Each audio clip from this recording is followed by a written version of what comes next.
5 సంవత్సరాలు ఏం జరిగింది, మళ్ళీ సమిష్టిగా మనందరం ఏ విధంగా ఇవన్నీ రివైవ్ చేసుకోవాలి. ఆ రోజు ఎన్నికల ముందు మేము ఒకటే చెప్పాం, ప్రజలు గెలవాలి, రాష్ట్రం నిలబడాలి. ప్రజలు గెలిపించారు, ప్రజలు గెలిచారు. వాళ్ళ మనోభావాల్ని, అదే మరిగా వాళ్ళ యాస్పిరేషన్స్ని మేము గౌరవించాల్సిన అవసరం ఉంది, సాధించాల్సిన అవసరం ఉంది. అయితే ఈరోజు రాష్ట్రంలో ఉండే ప్రత్యేకమైన పరిస్థితులు కూడా రోజు రోజుకు ఎంత తవ్వితే అంత భయంకరంగా కనపడుస్తున్నాయి. ఎంత లోతుందో మాకే తెలియదు. ఓసారి చెప్తారు సముద్రంలోకి దిగితే తప్ప లోతు తెలియదని. ఆ పరిస్థితిలో ఉంది. ఇది ఒక డిపార్ట్మెంట్ని కాదు, అన్ని డిపార్ట్మెంట్లో ఇదే పరిస్థితి ఉంది. అయితే ఎవరైతే మమ్మల్ని గౌరవించి మా మీద నమ్మకం పెట్టుకుని ఒక హిస్టారికల్ విక్టరీకి దోహదపడ్డారో వాళ్ళ కాన్ఫిడెన్స్ తీసుకొని ఎప్పటికప్పుడు అన్ని విషయాలు కూడా వాళ్ళకి చెప్పి మళ్ళీ ఏం చేయాలని చేయడం కోసమే ఈ ఎక్సర్సైజ్ స్టార్ట్ చేశాం. 1కి 10 సార్లు మేము చెప్పాల్సిన అవసరం ఉంది, అందరూ కూడా ఆలోచించాల్సిన అవసరం ఉంది. ఫైనల్గా ఏ విధంగా నిర్ణయాలు చేసి ఈ యొక్క వ్యవస్థని ఘాట్లో పెట్టాలి, ఆర్థిక వ్యవస్థను మళ్ళీ ఏ విధంగా పరిపుష్టి చేయాలి, మళ్ళీ అటు సంక్షేమం ఇటు అభివృద్ధి రెండు కూడా సమాంతరంగా ఏ విధంగా తీసుకుపోవాలనో ఆ ఎక్సర్సైజ్ స్టార్ట్ చేశాం. అందుకే 3వ వైట్ పేపర్ ఇది. అది కూడా చాలామందికి వైట్ పేపర్ అంటే మాకేంటి సంబంధం అనుకుంటారు. ఇవన్నీ వాస్తవాలు మీ ముందర పెట్టడం, యథార్థాలు మీకు తెలియజేయడం. మీరందరూ కూడా ఎన్ని పనులున్నా కామన్ మ్యాన్ కూడా, మామూలు పేదవాడు కూడా దృష్టి పెట్టవలసిన అవసరం ఉంది.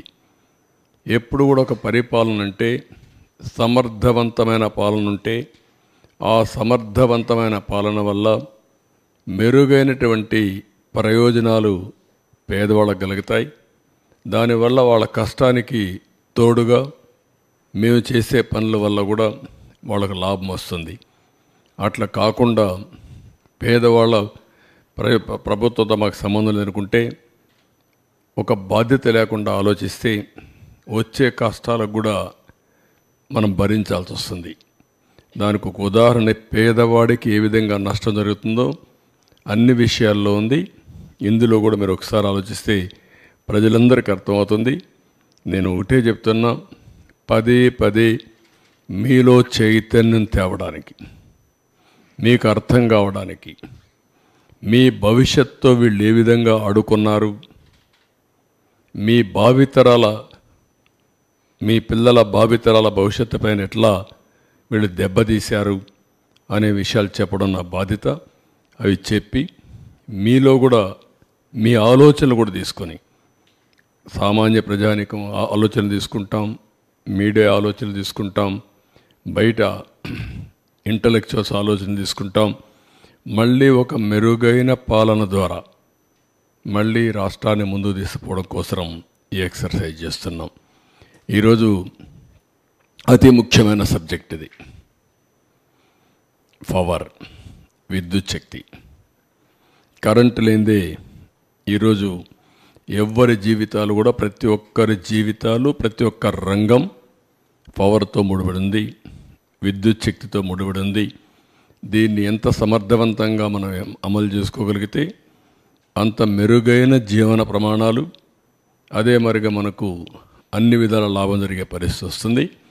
గత చరిత్ర కూడా ఒక స్లైడ్లో నేను చెప్పిన తర్వాత మొత్తం డీటెయిల్స్ కానీ వస్తాను. నెక్స్ట్, ఇది మీరు ఇక్కడ చూస్తే 95-2004 నేను మొట్టమొదటిసారిగా ముఖ్యమంత్రి అయినప్పుడు పవర్ సెక్టర్ రిఫార్మ్స్ 1.0 తీసుకొచ్చాం. That was the beginning. ఈ దేశంలో ఎవ్వరూ చేయలేనప్పుడు ఒక్క ఒరిస్సానే పవర్ సెక్టర్ రిఫార్మ్ తీసుకొచ్చి ఫెయిల్ అయ్యి వదిలిపెట్టారు. అప్పుడు నేను పవర్ సెక్టర్ రిఫార్మ్స్కి వెళ్ళాను. ఆ పవర్ సెక్టర్ రిఫార్మ్స్ వచ్చినప్పుడు దాన్ని మళ్ళీ మీకు ఎక్స్ప్లెయిన్ చేస్తాను. 2014 నుంచి 2019 మళ్ళీ నేను వచ్చే కొందికి నాకు 22.5 మిలియన్ యూనిట్లు కరెంటు కొరత వారసత్వం. అప్పుడే 2.0. ఈసారి సోలార్, విండ్, ఇన్నోవేటివ్ పవర్ కోసం ముందుకు పోయాం. అవి కూడా ఏ విధంగా వచ్చాయి మీకు ఎక్స్ప్లెయిన్ చేస్తాం. 19-24 phenomenal increase in power tariff. నేను ఎన్నికల ముందు చెప్పాను, కరెంటు ఛార్జీలు పెంచకుండా వినూత్నమైన ఆలోచనలతో ఏ విధంగా చేయాలనో చేసి చూపిస్తానని చెప్పాను. వీళ్ళు వస్తానే విపరీతంగా పెంచేశారు. ఇంకొక పక్కన ఏదైతే 19-24లో అప్పులు కూడా విపరీతంగా పెరిగిపోయినాయి. 1,29,000 కోట్ల రూపాయలు అప్పు ఉన్నాయి ఇప్పుడు. నేను డీటెయిల్స్ మీకు ఎక్స్ప్లెయిన్ చేస్తాను. ఇంకా ఎక్కువ అవుతాయి. ఇంకొక పక్కన 19-24 ఇన్ఎఫిషియెంట్ గవర్నెన్స్ వల్ల ఒక చేతగాని వ్యక్తి, ఒక అహంకారంతో విర్రవీగే వ్యక్తి వ్యవస్థల్ని ఏ విధంగా నాశనం చేస్తాడో ఇందులో మీరు చూస్తారు. ఒక అసమర్థుడు, ఒక అహంకారి, రెండూ కలిస్తే రాజకీయాలకు తగని వ్యక్తి అనేది కూడా మీరు అందరూ గుర్తుపెట్టుకోవాలి. అలాంటి వ్యక్తి వల్ల సమాజం ఏ విధంగా అతలాకుతలం అవుతుంది, అందరికీ ఏ విధంగా ఇబ్బందులు వస్తాయనే విషయం కూడా మనం గుర్తుపెట్టుకోవాల్సిన అవసరం. మీరు ఈ ఫ్యాక్ట్ చూస్తే రాష్ట్రంలో ఉండే ప్రజలందరినీ కోరుతున్నాం, రాగద్వేషాలకు అతీతంగా ఆలోచించండి. ఏదో మీకుండే సిద్ధాంతాలు లేకుంటే కులమో మతం కాకుండా ఇంపార్షియల్గా మీరు ఆలోచిస్తే మీకే అర్థమవుతుంది ఎంత నష్టపోయాము. వే ఫార్వర్డ్ ఏం చేయాలని కూడా ప్రజలకు ఎక్స్ప్లెయిన్ చేయడం ప్రయత్నం చేస్తాను. ఇంకా సజెషన్ తీసుకుంటాం, దానిపైన ముందుకెళ్తాం. నెక్స్ట్ ఫస్ట్లో 95-2004 ఇప్పుడుండే పవర్ సెక్టర్ రిఫార్మ్స్ అన్నీ ఆ రోజు అమలు చేసిన పవర్ సెక్టర్ రిఫార్మ్స్.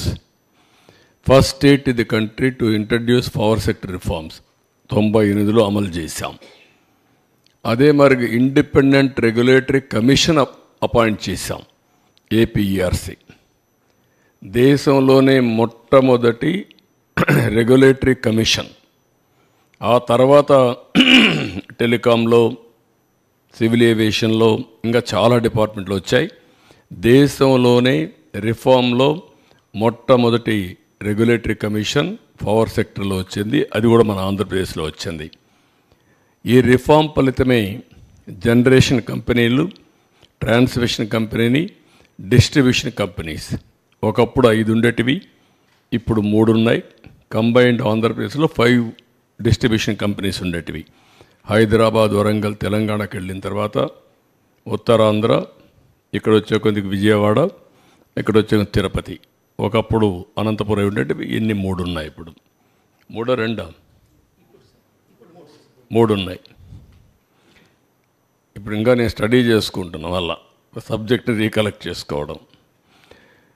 ఇక్కడికి వచ్చేటప్పుడు ఎనర్జీ డెఫిషిట్ రెడ్యూస్ టు 1.5 2003-04 వచ్చాం. కంపేర్ టు 7.1% అట్ నేషనల్ లెవెల్లో ఉండేది. అంటే ఆల్మోస్ట్ ఆల్ పవర్ సర్ప్లస్కు 2003-04 రీచ్ అయ్యాం. అంత మునుపైతే హైదరాబాద్లో కమ్యూనిస్టులు ఇక్కడ ఉంటారు, ఒకరిద్దరు మీడియా వాళ్ళు, రాఘవరెడ్డి ఉండేవాడు. ఏప్రిల్ వస్తే అసెంబ్లీ బడ్జెట్ సమావేశాలు 40-45 రోజులు. 45 రోజులు ఆయన నల్గొండ నుంచి మొత్తం మనుషులు తీసుకొచ్చి ఏపీఎస్సీబీ ఖైరతాబాద్లో మెయిన్ రోడ్డు అక్కడ పెట్టేసేవారు. అసెంబ్లీ మొత్తం స్టాల్వ్ అయిపోయేది. ఆ రోజంతా చర్చ దానిపైనే ఉండేటివి. ఈ విధంగా సమ్మర్ వస్తే నేనైతే అసెంబ్లీ నుంచి ఒక 1 స్టేజ్లో 95లో నేరుగా హెలికాప్టర్ వేసుకుపోయి ఆ ఎండిపోయిన పంటలు చూసి మళ్ళీ వచ్చి అసెంబ్లీకి సమాధానం చెప్పిన రోజులు ఉన్నాయి. అలాంటి సందర్భాలు చాలా ఉన్నాయి. అక్కడి నుంచి 2003-04లో మనం ఇది చేసాం. ఒక మాటలో చెప్పాలంటే నా పవర్ పోయింది, కానీ పవర్ సెక్టర్ రిఫార్మ్స్ వల్ల దేశం బాగుపడింది. 2004లో మేజర్గా అందరూ నన్ను వ్యతిరేకించి ఆ రోజు అప్రతిష్ట పాలు చేస్తే గవర్నమెంట్ పోగొట్టుకున్నాం. కానీ ఒక తృప్తి, నేను చేసిన పవర్ సెక్టర్ రిఫార్మ్స్ శాశ్వతం, దేశం బాగుపడింది, మన రాష్ట్రం కూడా బాగుపడే పరిస్థితికి వచ్చింది. ట్రాన్స్మిషన్ లాసెస్ ఒకప్పుడు 35% చూపించేవాళ్ళు, అది కూడా 38% కూడా లేదు. నేను వచ్చిన తర్వాతనే ఎనర్జీ ఆడిటింగ్ పెట్టాం. రిఫార్మ్స్లో భాగంగా అవన్నీ స్ట్రీమ్ లైన్ చేశాం. అది 20%, 23% 2003-04 తీసుకొచ్చాం. మళ్ళీ రెండోసారి వచ్చినప్పుడు 7-8% తీసుకొచ్చాం. నేను ఎప్పుడు ప్రపంచం అంతా చూసి 2-3% రావాలని చెప్పేవాడిని. ఆ విధంగా మొత్తం ట్రాన్స్మిషన్ లాసెస్ కానీ డిస్ట్రిబ్యూషన్ లాస్ కానీ పెద్దగా ఎత్తుగా తగ్గించాం. Next 14-19 power sector reforms 2.0. ఇక్కడ గ్రోత్, డిమాండ్ అండ్ కన్జంప్షన్ రెండు చూసుకున్న తర్వాత ఫస్ట్ టైం మీరు చూస్తే 22.5 మిలియన్ యూనిట్లు కరెంటు కొరత బై డిసెంబర్ 2014కి పవర్ మేనేజ్మెంట్ చేశాం. అక్కడి నుంచి బై జనవరి 2018కి అంత సర్ప్లస్ తీసుకొచ్చాం. ఇక్కడ మీరు చూస్తే పీక్ డిమాండ్ 6,784 మెగావాట్ల నుంచి 9,453 మెగావాట్లకు పెంచాం, 39%. కన్జంప్షన్ 40,174 మిలియన్ యూనిట్ల నుంచి 54,555 మిలియన్ యూనిట్లు పెంచాం, 36%. No power cuts, no tariff increase, no quality problems. Quality power ఇచ్చాం. పవర్లో మనం గుర్తుపెట్టుకోవాల్సింది, లో వోల్టేజ్ ఉన్నా బల్బులు కాలిపోతాయి, హై వోల్టేజ్ ఉన్నా కాలిపోయే పరిస్థితి వస్తుంది. అలాంటి పవర్ సప్లై చేయగలిగాం. Per capita consumption grow at 1003 యూనిట్ల నుంచి 1,234 యూనిట్లు పెంచగలిగాం, 23%. ఆల్ ఇండియా లెవెల్లో 1010 నుంచి 1,181 పెంచారు, 17%. గవర్నమెంట్ ఆఫ్ ఇండియా ప్రోగ్రామ్స్ అన్నీ తీసుకున్నాం. IPDS, DDU, GYA, Uday, power for all, ఇవన్నీ తీసుకొని ఒక 5,000 కోట్ల రూపాయలు గ్రాంట్ తీసుకొచ్చాం గవర్నమెంట్ ఆఫ్ ఇండియా నుంచి. ఫస్ట్ మూవర్ అడ్వాంటేజ్ పెట్టి అవన్నీ తీసుకొచ్చాం. అంత మునుపు కూడా వరల్డ్ బ్యాంక్ గ్రాంట్ తీసుకొచ్చాం. నేను సీఎంగా దిగిపోయిన తర్వాత రాజశేఖర రెడ్డి సీఎం అయితే 2,500 కోట్లో 3,000 కోట్లో నేను తీసుకొచ్చిన పవర్ సెక్టర్ రిఫార్మ్స్ బెనిఫిట్ అతనికి వచ్చింది. ఆ రోజు అది జరిగింది. ఇక్కడ మీరు చూస్తే కొత్తవి న్యూ థర్మల్ యూనిట్స్ 2 ప్రారంభించాం. ఒకటి VTPS, 2 కృష్ణపట్నం. ఇంకొక పక్కన ఎనర్జీ ఎఫిషియన్సీ ఇంప్లిమెంటేషన్లో, అందులో రెడీనెస్లో వరల్డ్ బ్యాంక్ కూడా నెంబర్ 1 ప్లేస్ ఇచ్చారు, ఫస్ట్ ర్యాంక్ ఇచ్చారు. నెక్స్ట్ ఇక్కడ మీరు చూస్తే ఏపీ జెన్కో ఇన్స్టాల్డ్ కెపాసిటీ 4,114 మెగావాట్ల నుంచి 3,099 మెగావాట్లు పెంచాం, 75% పెరిగింది, 7,213 మెగావాట్లు అయింది. ట్రాన్స్మిషన్ కెపాసిటీ 29,863 MVA నుంచి 17,124 MVA పెంచాం, ఇది దగ్గర 57%. 46,987 MVA పెరిగింది. Installed renewable energy capacity solar, wind, రెంట్లో కూడా బ్రేకప్ ఇచ్చారు. 1,342 మెగావాట్ల నుంచి 6,374 మెగావాట్లు పెంచాం, 475%. 7,716 మెగావాట్లు అయ్యింది. సోలార్ కెపాసిటీ 66 నుంచి 2,979 మెగావాట్లు పెంచాం, 45.14% పెరిగింది, 3,045 మెగావాట్లు పెరిగింది. 4,514%. విండ్ 731 మెగావాట్ల నుంచి 3,346 మెగావాట్లు అదనంగా పెంచాం, 458%. అదే మొత్తం చూస్తే ఏంటో బ్యాటరీ అయిపోయినట్టుంది, 4,077 మెగావాట్లు అయింది. టోటల్ జనరేషన్ కెపాసిటీ 5,456 ఉంటే దాన్ని 9,473 పెంచి కట్ అయిపోతుంది చూడండి. 9,473 మెగావాట్లు పెంచి 174% పెంచి 14,929 మెగావాట్లు చేశాం. నెక్స్ట్ మీరు ఒకసారి అవార్డ్స్ చూస్తే ట్రాన్స్కో 12, జెన్కో 27, అదే మాదిరిగా ఈస్టర్న్ పవర్ 48, నెడ్ క్యాప్ 43, ఏపీఎస్పీసీఎల్ 9, ఇంకా ఒక 5 నెడ్ క్యాప్, ఇవన్నీ మొత్తం మీరు చూస్తే 145 అవార్డులు వచ్చాయి. అదే మాదిరిగా నోటబుల్ అవార్డ్స్ వచ్చి national and international agencies best power utility ఉందా తీసురా, బెస్ట్ బ్యాక్,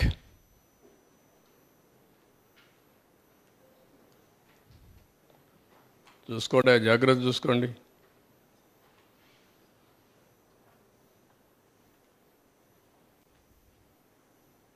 ఏది ఓకే, ఇది కరెక్ట్గా రావడం లేదు, ఎతకాలి, అలవాటు కావాలి. బ్యాక్ మొత్తం మీరు చూస్తే బెస్ట్ పవర్ యూటిలిటీ,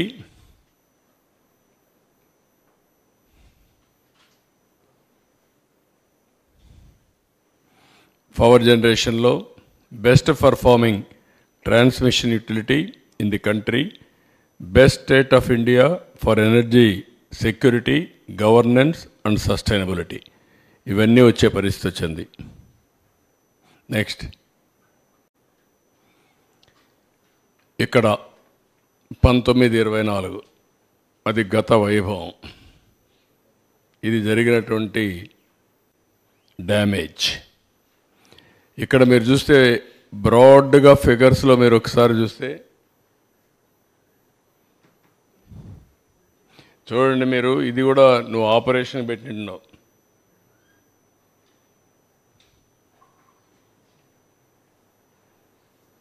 రెండు కన్ఫ్యూజ్ అవుతుంది, తీసుకెళ్ళి ఒళ్ళు దగ్గర పెట్టుకొని పనిచేయండి, తమాషాలు ఆడుతున్నారు. ఇక్కడ మీరు చూసినప్పుడు టారిఫ్ బర్డన్ ఆన్ కన్జ్యూమర్స్, గవర్నమెంట్లో కూడా ఉండేవాళ్ళు మరి పనిచేస్తున్నారు, వారసత్వంగా వచ్చాయి మాకు ఇవన్నీ.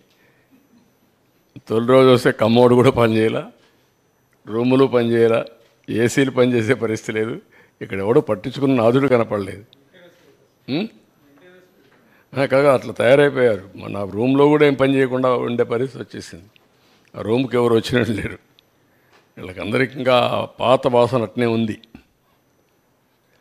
ఇక్కడ చూసినప్పుడు టారిఫ్ బర్డన్ ఆన్ కన్జ్యూమర్స్ 32,166 కోట్లు పడింది. 2 అప్పులన్నీ అన్ని యూటిలిటీస్ కలిపి 49,596 కోట్లు. ఇవి కాకుండా ఇన్ఎఫిషియంట్ గవర్నెన్స్ వల్ల ఏ ప్రాజెక్ట్ ఎప్పుడు ప్రారంభించాలో ప్రారంభించకుండా పోవడం, అవన్నీ క్లోజ్ చేసి షార్ట్ టర్మ్ పర్చేసెస్ చేయడం, ఇష్టానుసారంగా చేసిన దానివల్ల 47,741 కోట్లు పెరిగింది. మొత్తం మీరు చూస్తే 1,29,503 కోట్ల రూపాయలు టోటల్ లాసెస్ ఈ రోజుటికి 5 ఏళ్లలో జరిగి ఈరోజు మనకు ఇంత లాస్ ఉండే పరిస్థితి వచ్చింది. నెక్స్ట్ ఇక్కడికి వచ్చినప్పుడు టారిఫ్ బర్డన్ ఆన్ కన్జ్యూమర్ 32,126 కోట్లు చూపించాం. అప్పులు 49,596 కోట్లు, 81,762 కోట్లు ఈ రెండు వల్ల వచ్చింది. ఇది కాకుండా ఇన్ఎఫిషియన్సీ హెడ్స్ ఇచ్చాం ఒక 7 దాకా. 1 VTPS, 2 కృష్ణపట్నం. ఈ 2 డిలే అయినాయి, దానికి షార్ట్ టర్మ్ పర్చేసెస్ చేశారు. 12,808 కోట్ల రూపాయలు అదనంగా భారం పడింది. పోలవరం హైడ్రో ఎలక్ట్రిక్ ప్రాజెక్ట్ని టెండర్ మార్చారు, కొత్త ఏజెన్సీకి ఇచ్చారు. అది 23కి కావాల్సింది 26కి వెళ్ళింది. దానివల్ల 4,737 కోట్లు పెరిగింది. Additional impact of power, short term power purchase అందులో కవర్ అయింది కాకుండా చూస్తే 2,691 కోట్లు పెరిగింది. 7,000 మెగావాట్లు సోలార్ పవర్ ఫ్రమ్ సెకీని తీసుకుంటామని చెప్పి ఒప్పందం చేసుకున్నారు. దానికి సంవత్సరానికి 3,850 కోట్లు, 25 ఏళ్ళు ఒప్పందం. అది అదనంగా 25 ఏళ్ళు పడుతుంది. ఇంకా రాబోయే రోజులు ఇంకా స్టార్ట్ కాలేదు, అది ఎప్పటి నుంచో స్టార్ట్ అవుతుంది కూడా చూపిస్తాను. తర్వాత interest burden due to borrowings 10,892 కోట్లు పడింది. Accumulated losses due to poor performance of discoms and also APPDCL 9,618 కోట్లు. బ్యాకింగ్ డౌన్ ఆ పవర్ స్టేషన్ని కెపాసిటీ తగ్గించడం, నిలిపేయడం, ఆ టైంలో షార్ట్ టర్మ్ పర్చేసెస్ కొనడం, ఇలాంటివి కొన్ని చేశారు. దానివల్ల ఒక 3,035 కోట్లు పెరిగింది. అంటే మన కెపాసిటీ ఉంది, ఆ పవర్ ప్రాజెక్ట్ ఆపరేట్ చేయరు, థర్మల్ ఆపరేట్ చేయకుండా వదిలిపెట్టి బయట కొన్నారు. దానివల్ల కూడా విపరీతంగా పడింది. మొత్తం కలిస్తే 47,740 కోట్లు. గ్రాండ్ టోటల్ చూసినప్పుడు 1,29,503 కోట్లు పెరిగింది.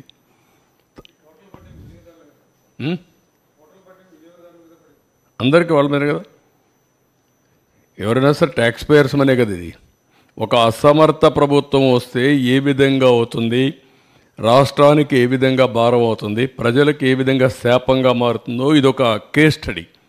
చదువుకున్న వాళ్ళు మీరు గుర్తుపెట్టుకోవాల్సిన అవసరం ఉంది.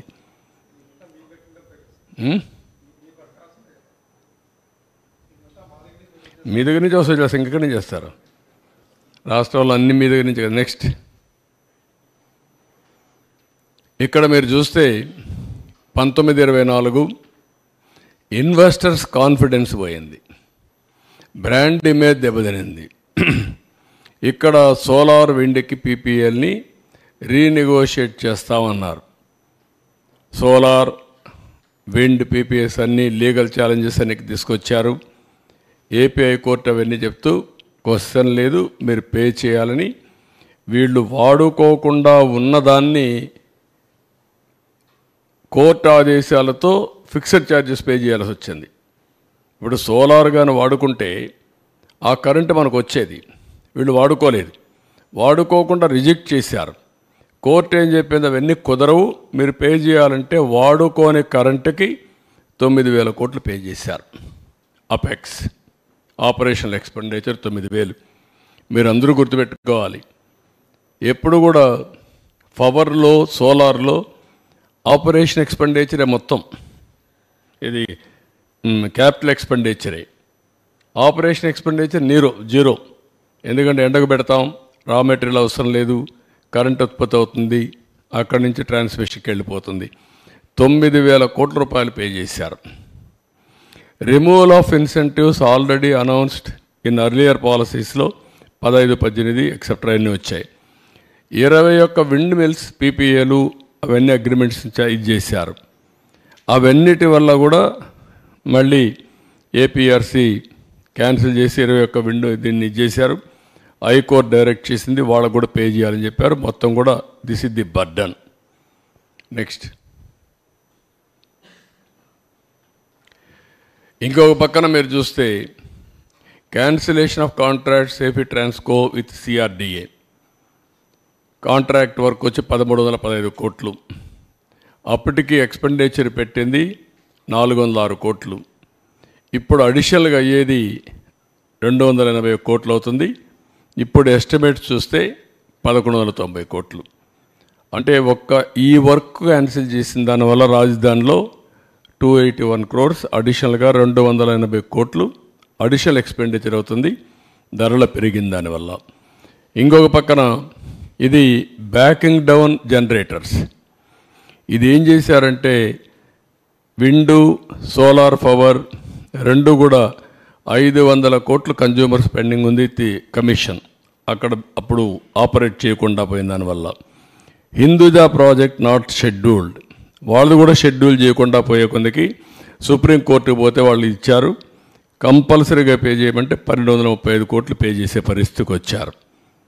ఇంకొక పక్కన ఏపీ జెన్కో నేను చెప్పాను, ఆ కంపెనీస్ 1922 వరకు క్లోజ్ చేశారు. షార్ట్ టర్మ్ అంటే తాత్కాలికంగా కరెంట్ అంతా ఓపెన్ మార్కెట్లో కొన్నారు, దానికి అడిషనల్గా బర్డెన్ అయింది. నెక్స్ట్ ఇక్కడ ఇవన్నీ కలిపితే మీరు చూస్తే tariff increase 16,699, true up or fuel surcharge.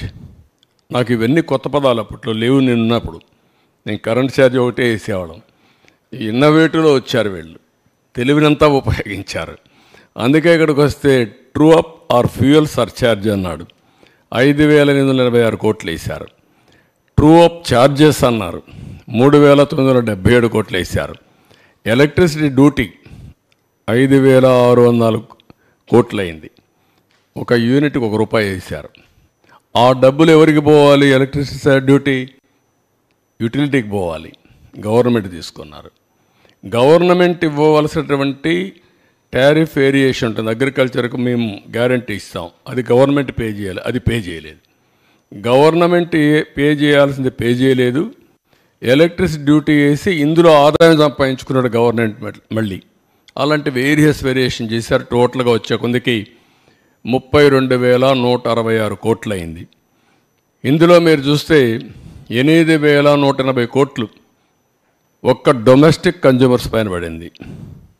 Average tariff domestic consumers మీరు చూస్తే ₹3.87 నుంచి ₹5.63 పెరిగింది. అంటే 45% డొమెస్టిక్ అంటే ఇంటికి వాడేవాళ్ళపైన కరెంట్ ఛార్జీలు పెరిగాయి. పూర్ కన్జ్యూమర్స్ ఎక్కువ సఫర్ అయ్యారు, పేదవాళ్ళ మీద భారం ఎక్కువ పడింది. అంటే 78-98% వాళ్ళ మీద పెరిగింది. ఇంకొక పక్కన మిడిల్ క్లాస్ చూసి 29% పెరిగింది. మొత్తం 1,53,00,000 మంది కన్జ్యూమర్స్ సఫర్ అయ్యారు. ఇంకొక పక్కన పెండింగ్ ఉంది ఇప్పుడు మళ్ళీ 17,137 కోట్లు ట్రూ అప్ ఫ్యూయల్ ఛార్జెస్ ఏపీఆర్సీలో పెండింగ్ ఉన్నాయి. ఇది మోర్ రిలవెంట్. 50 యూనిట్లు వాడే వాళ్ళందరికీ ₹1 నుంచి ₹1.99 పెరిగింది. 100 యూనిట్లు వాడే వాళ్ళకి ₹2.44 నుంచి ₹4.53 పెరిగింది, 86% పెరిగింది. 200 యూనిట్లు వాడేవాడికి ₹6.32 నుంచి ₹1,123 పెరిగింది, 78% పెరిగింది. 300 యూనిట్లు వాడేవాడికి 1,573 నుంచి 2,034 అంటే 29%. ఎప్పుడూ మాట్లాడుతూ ఉంటాడు పెత్తందారులని. ఈ పెత్తందారు చేసిన పనికి పేదవాడు చితికిపోయే పరిస్థితి వచ్చింది. పేదవాడి మీద భారం పడింది, పేదవాళ్ళు నడ్డి విరిచే పరిస్థితికి వచ్చాడు. అన్నింటికంటే ముఖ్యంగా 50 యూనిట్లు వాడిన వ్యక్తులపైన 98% పెంచారు, 100% భారం మోపారు. నెక్స్ట్ ఇక్కడ మీరు ఒకసారి చూస్తే ఈ యూటిలిటీస్ అంతా కూడా 62,826 కోట్ల రూపాయలు 18-19లో ఉంటే అది ఈరోజు 1,12,422 కోట్లు 23-24 పెరిగింది.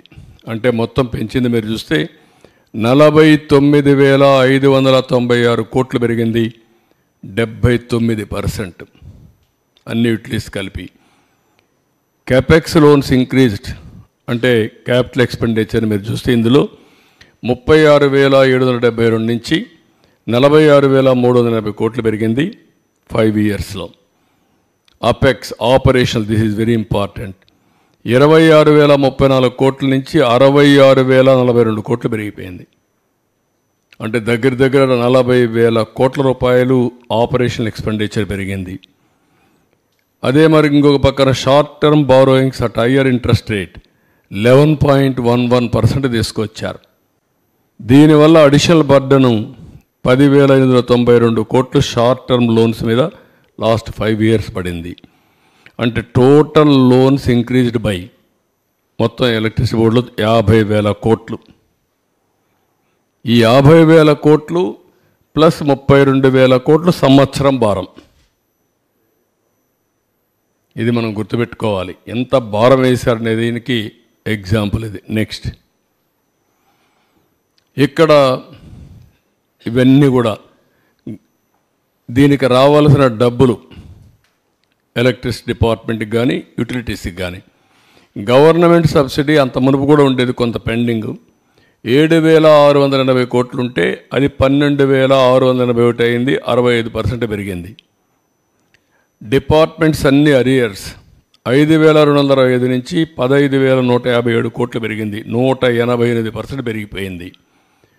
ట్రూ అప్ ఫ్యూయల్ ఛార్జెస్ 17,137 కోట్లు ఇప్పుడు కూడా ఈఆర్సీ నుంచి ఎలక్ట్రిసిటీ కమిషన్ నుంచి రావాలి. అదర్ గవర్నమెంట్ రిసీవబుల్స్ 7,116 కోట్లు పెండింగ్ ఉన్నాయి. తెలంగాణ నుంచి 7,703 కోట్లు డ్యూస్ ఉన్నాయి. ఇవన్నీ చూస్తే మొత్తం కూడా 52,091 కోట్లు అందులో ఇంకా 1-2 అడిషనల్గా వచ్చాయి. అవన్నీ చూసినప్పుడు 52,091 కోట్లు వీళ్ళకి బకాయిలు వేరియస్ ప్లేసెస్ నుంచి రావాలి. అవుట్ స్టాండింగ్ రిసీవబుల్స్ ఇంక్రీజ్ ఒకప్పుడు 12,945 కోట్లు ఉంటే అది ఇప్పుడు 52,091 కోట్లు పెరిగి 39,146 కోట్ల రూపాయలు, 302% పెరిగాయి బకాయిలు. హెల్త్ ఆఫ్ ది ఆర్గనైజేషన్ పూర్తిగా క్షీణించిపోయే పరిస్థితికి వచ్చింది, చాలా సమస్యలు వచ్చాయి. నెక్స్ట్, ఇక్కడికి వచ్చినప్పుడు గవర్నెన్స్ వల్ల, చేతగాని పరిపాలన వల్ల, రిపీట్గా చెప్తున్నా మీరు గుర్తుపెట్టుకోవాలి. ఒక్కొక్కసారి పెద్ద పెద్ద కంపెనీలు కూడా ఇన్వెస్ట్మెంట్ పెట్టినప్పుడు చేతగాని మేనేజ్మెంట్ వస్తే అవన్నీ కూడా BFRకి వెళ్ళిపోతాయి, ఉండే ఆస్తులు కూడా పోతాయి. ఆ విధంగా వీళ్ళు చేశారు. VTPS కృష్ణపట్నం డిలే, దీని నష్టం 12,818 కోట్లు. Polavaram hydro electric project delay 4,737 కోట్లు. Additional impact of short term power purchases, ఇది అదనంగా 2,691 కోట్లు. 7,000 మెగావాట్లు సోలార్ పవర్ సెకీ ద్వారా కొనేదానిలో సంవత్సరానికి 3,850 కోట్లు. ఇంట్రెస్ట్ బర్డన్, ఎక్కువ అప్పులు చేశారు, దానికి వడ్డీ కట్టాలి, దాని భారం 10,892 కోట్లు. ఏవైతే అక్యుములేటెడ్ లాస్ వచ్చాయో అవన్నీ మీరు చూస్తే డిస్కామ్స్లో APPDCLలో 9,618 కోట్లు. బ్యాకింగ్ డౌన్, వాలంటరీగా నిలిపేసి షార్ట్ పర్చేస్ కొన్నారు, షార్ట్ టైం పర్చేసెస్ కొన్నారు, దానికి 3,035 కోట్లు. మొత్తం కలిసి ఒక అసమర్థుడి పరిపాలన వల్ల 47,741 కోట్లు అయింది. అంటే తిక్కలోడు తిరణాలకు పోతే ఎక్కడో దగ్గర సరిపోయిందంటారు. ఆ పరిస్థితిలో మనం ఉన్నాం. ఏంటిది? ఏంటి పరిపాలన? ఇలాంటి వాడు అర్హత ఉందా పరిపాలించడానికి? ఇలాంటి వ్యక్తుల్ని సపోర్ట్ చేస్తే ఏమవుతారు? ఎక్కడా లేనంత నష్టం జరిగింది. అది నా బాధ, ఆవేదన ప్రతి ఒక్కరు అర్థం చేసుకోవాల్సిన అవసరం ఉంది. ఇంకా ఫర్దర్గా డీటెయిల్స్ పోతే నెక్స్ట్, ఇది ఒకసారి చూస్తే VTPS 55 నెలలు డిలే అయింది కమెన్స్మెంట్కి, నిలిపేశాడు. డబ్బులు కొరత లేదు, డబ్బులున్నాయి, ప్రాజెక్ట్ స్టార్ట్ చేశాం, కావాలని ఇది ఉండాలన్నా వద్దా అని డిలే చేసి తర్వాత ఆపరేట్ చేశారు. 55 నెలలు డిలే అయింది. దాని కాస్ట్ వచ్చి 2,029 కోట్లు అదనంగా కాస్ట్ పడే పరిస్థితికి వచ్చింది. అదే మరి ఇంకొక పక్కన 21 మిలియన్ యూనిట్స్ని ప్రొక్యూర్ చేశారు. దానివల్ల భారం 4,895 కోట్లు. కృష్ణపట్నం స్టేజ్ 2, అది కూడా 800 మెగావాట్లు, 44 నెలలు డిలే అయిపోయింది. దాని కాస్ట్ వచ్చి మీరు చూస్తే ఎక్స్లవేషన్ 2,035 కోట్లు. ఇంకొక పక్క 12,000 మిలియన్ యూనిట్లు ప్రొక్యూర్ చేశారు, దీని కాస్ట్ 3,860 కోట్లు. మొత్తం ఇక్కడ చూస్తే ఇవన్నీ కలిపి టోటల్ డిలే అయిన దానివల్ల 12,818 కోట్లు. ఎవడైనా సరే గవర్నమెంట్లో ప్రాజెక్ట్ వచ్చిన తర్వాత సమర్థులను పెట్టుకొని ఇమీడియట్గా ఆపరేట్ చేస్తారు, కంప్లీట్ చేస్తారు. ఒక అసమర్థుడి యొక్క దీనివల్ల నీళ్లు పోసిన ఇదయింది. 12,500 కోట్లు పోయింది. నెక్స్ట్, ఇది పోలవరం టర్న్కీ కాంట్రాక్ట్ అవార్డు ఇచ్చారు 6 డిసెంబర్ 2017. కమిషన్ చేసింది 2023.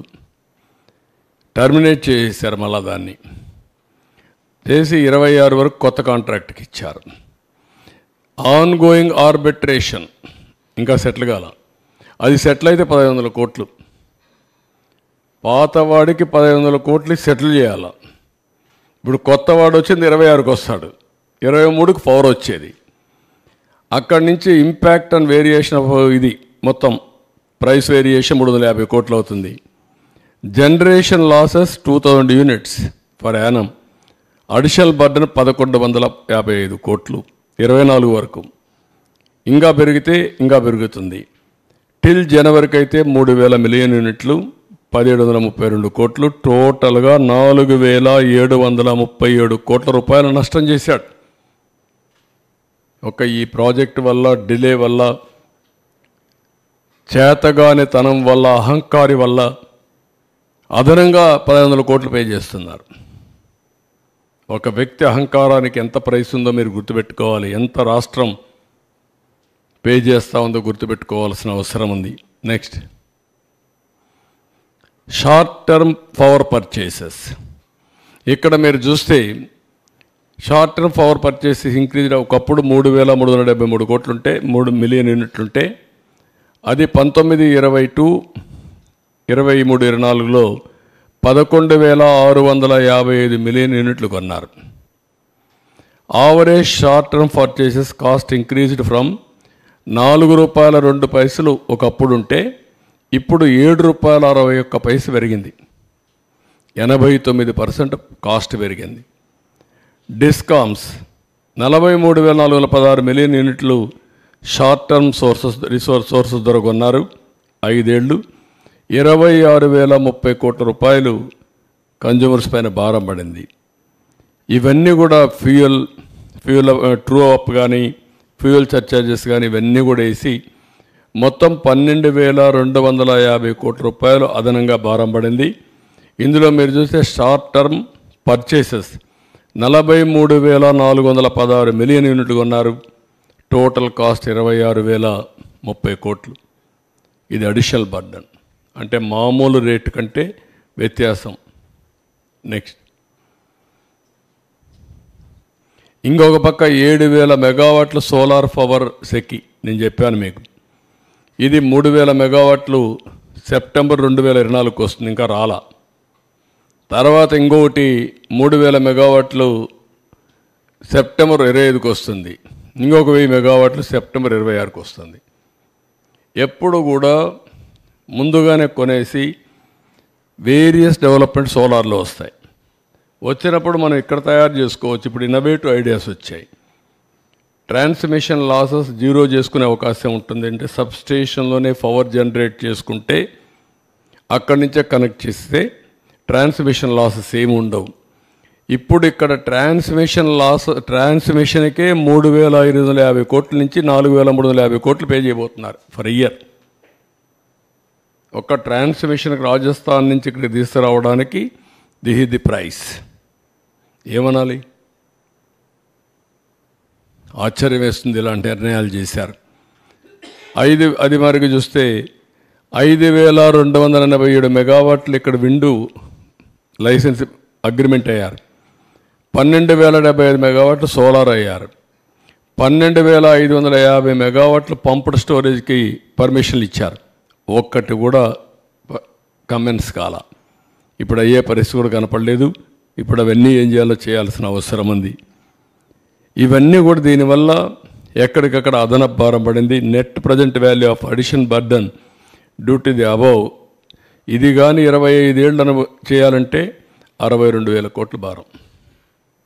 అక్కడ క్యాలిక్యులేట్ చేసింది ఒక్క సంవత్సరం 3,500 నుంచి 4,300 ఇంటూ 25 సంవత్సరాలంటే 62,000 కోట్ల రూపాయలు కన్జ్యూమర్స్ పైన పడుతుంది.